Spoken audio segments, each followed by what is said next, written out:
Coulibaly, président du syndicat des directeurs d'écoles privées de santé bu koy wax SYDEPS. waaw parce que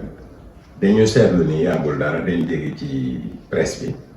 ci benn conférence de presse bi nga xamante ni gouvernement bi mi ngi ko doon def ci wàllu recrutement yi agent de santé yi ndaxte yàggul dara état du Sénégal dafa annoncé dafa recrutement wu 2500 agents de santé jamono jooju ñun alerté woon nañ ci pour éviter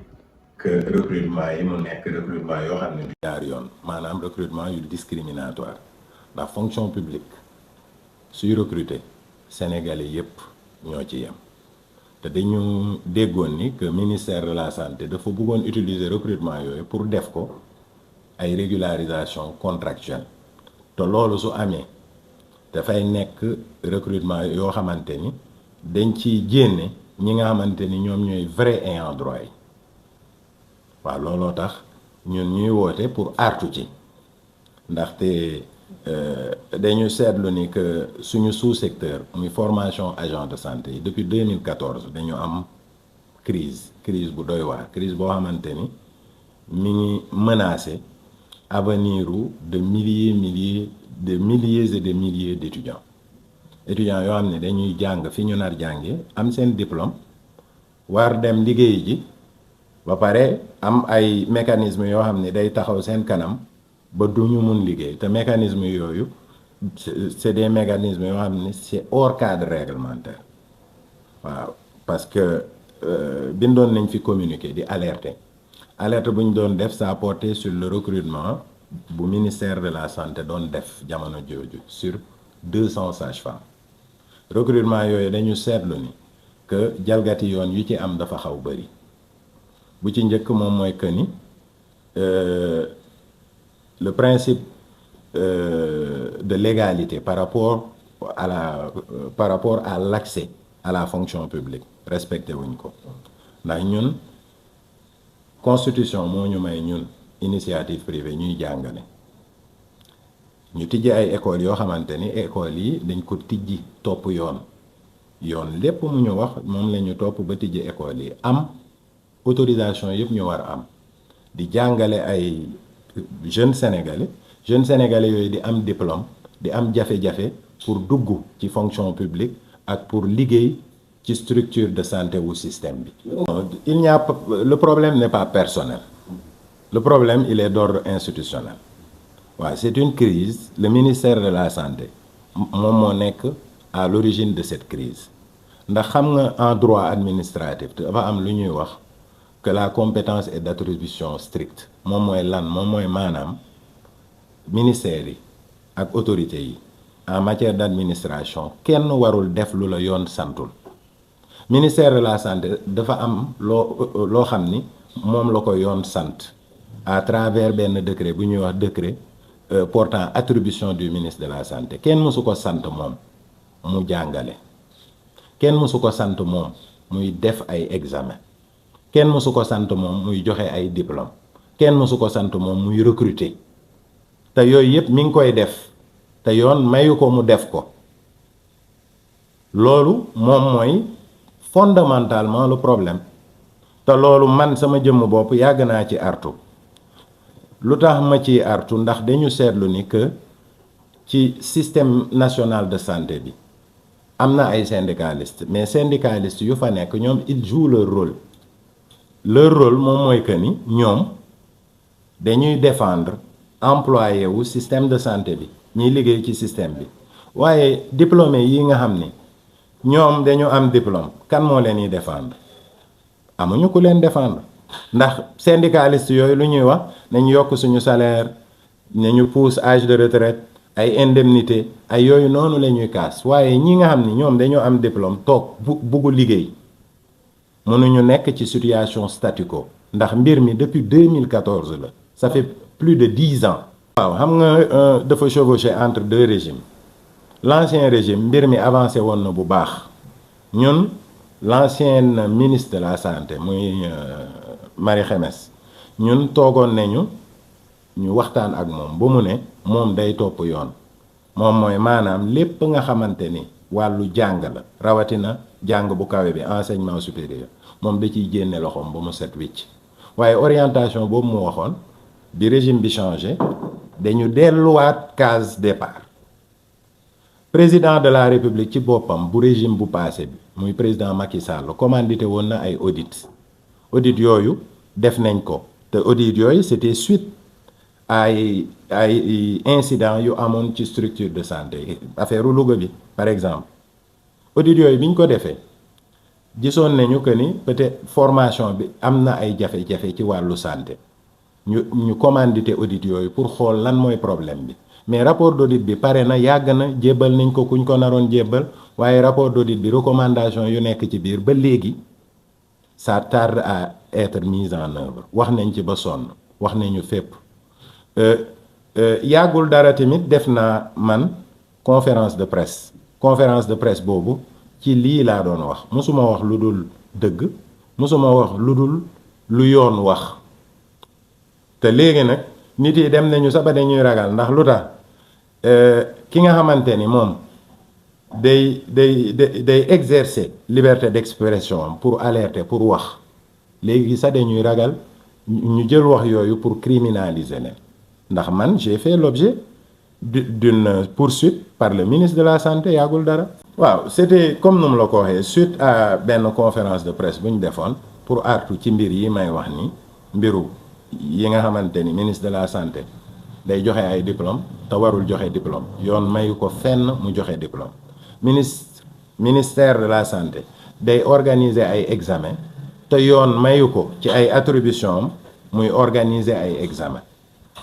waaye loolu su koy def day créer beneen circuit parallèle boobu di joxe ay diplôme yooyu seen reconnaissance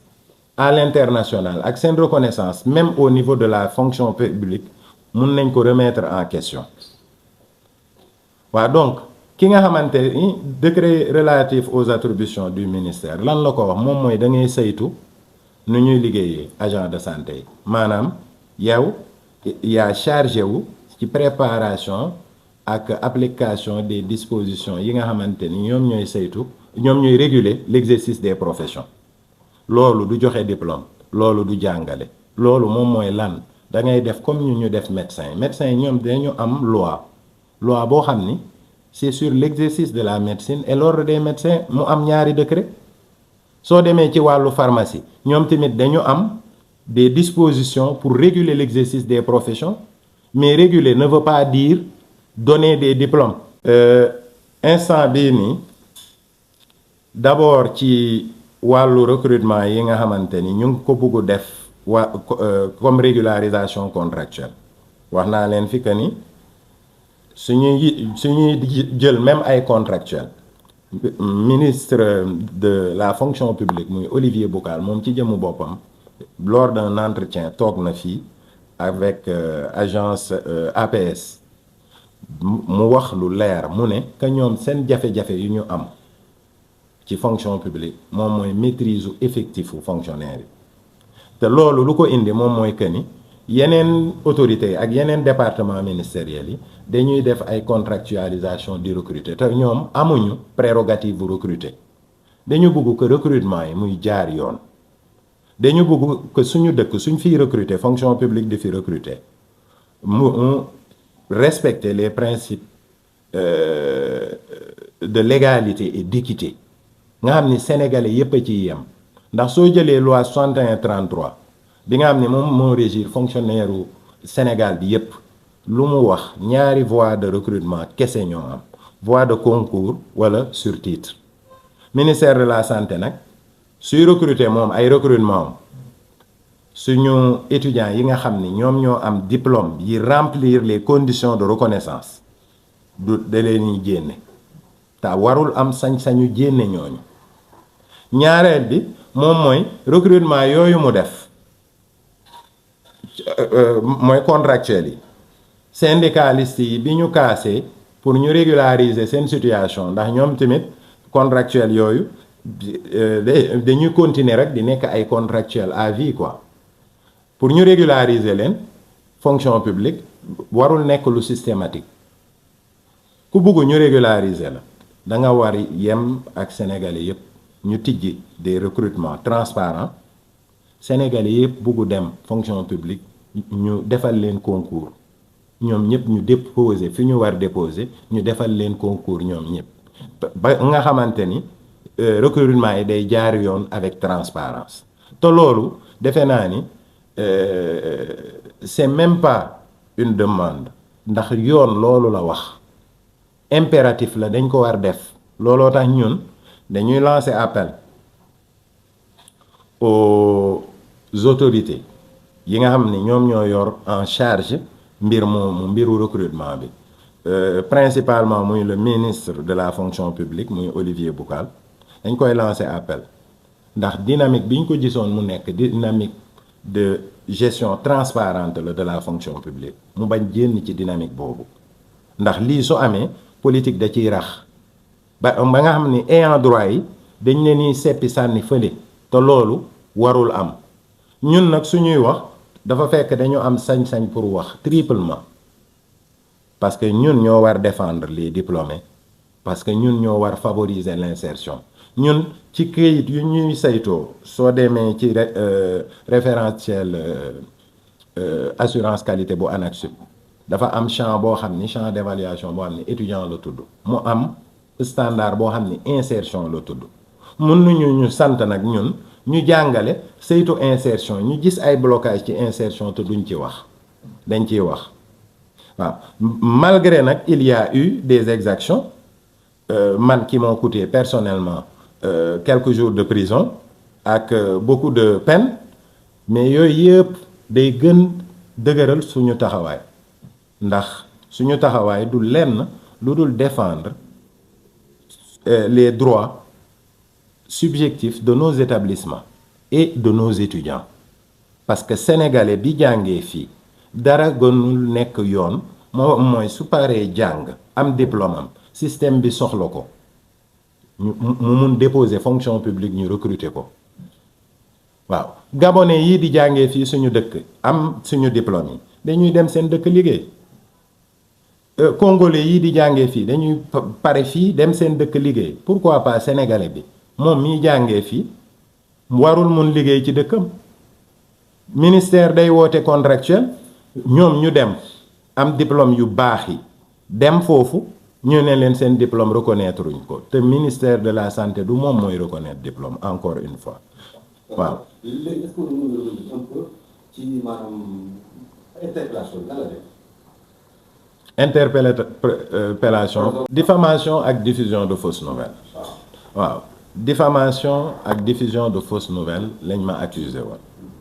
bon dem naa audition au niveau de la brigade de recherche bu Faidherbe bi ma fa demee ils m'ont posé des questions liées aux propos que j'avais tenus lors de cette conférence de presse te propos yi génnul yoon propos yi génnul dëgg jusqu'à l'extinction du soleil ku ma woowaatoon laaj ma ci loolu ma tontu la les mêmes réponses mooy lan examen bu ministère de la santé di organiser ñu koy wax examen de certification examen boobu teguwul ci yoon amul benn disposition législative ou réglementaire buy permettre au ministère de la santé d'organiser des examens ñaar diplôme ba di génn ci examen ba diplôme boobu tamit teguwul ci yoon jusqu'à l'extinction du soleil amul benn sañ-sañ bu ñu may ministre de la santé muy délivrer ay diplôme waaw ñetteel ba moom mooy dañu ne jàngale bu baaxul jàngale boobu mun na indi ay erreurs médicales yoo xam ne mun na coûter ça la vie des Sénégalais waaw loolu moom laa mus wax te moom laa waxaat tey loolu moo taxoon ñu poursuivre ma pour diffamation et diffusion de fausses nouvelles devant le juge aussi c'est la même chose que j'ai dit waaw léegi nag ñun dañu bi ma génnee prison ba léegi maa ngi wër autorités yi di waxtaan ak ñoom parce que dañu seetlu ni peut-être autorité régime bu yàgg ba la ñu gënoon waxtaanal ñii peut-être xamuñu problème bi effectivement en ce sens j'ai rencontré le ministre de la formation professionnelle on a waxtaan nañu lu yàgg déglu na ma lu yàgg tamit te defe naa ni que moom comprendre na problème bi lan la ndax moom moo ñuy jox autorisation ci wàllu formation professionnelle. Démb rek rencontré nañu aussi le directeur général de l'enseignement supérieur mu ñoom tamit xam nañu problème bi waa ANAQ-Sup xam nañu problème bi audit yi rapport baa ngi fi kenn bugg ko mettre en œuvre et je pense que yàggul dara il y a eu en conseil des ministres des orientations du président de la République lu mu wax ci orientation yooyu en matière de formation ne ñu topp système LMD te système LMD loi la